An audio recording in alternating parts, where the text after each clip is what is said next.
ഈശോയിൽ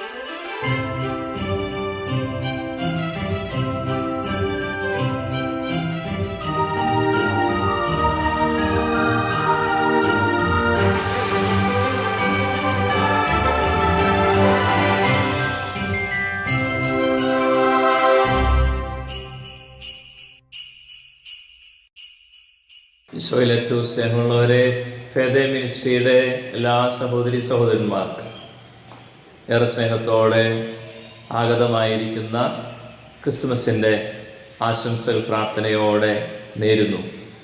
ലൂക്കാ സുവിശേഷം 2-ാം അധ്യായം 10-11 വചനം.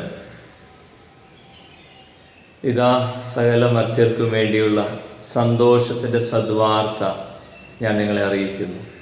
നിങ്ങൾക്കായി ഒരു രക്ഷകൻ, കർത്താവായ ക്രിസ്തു ഇന്ന് ജനിച്ചിരിക്കുന്നു.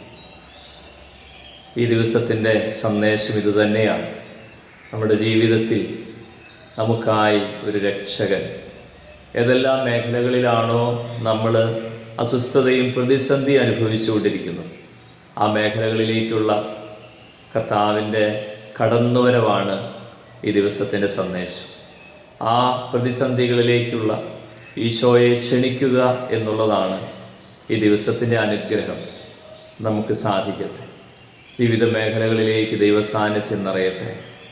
കർത്താവ് രക്ഷകനായി എൻ്റെ ജീവിതത്തിൻ്റെ എല്ലാ മേഖലകളിലേക്കും വ്യാപരിക്കട്ടെ. ഈ ദിവസം മുഴുവനും നമുക്ക് ഈ ഒരു ചിന്ത പ്രവേശിക്കട്ടെ.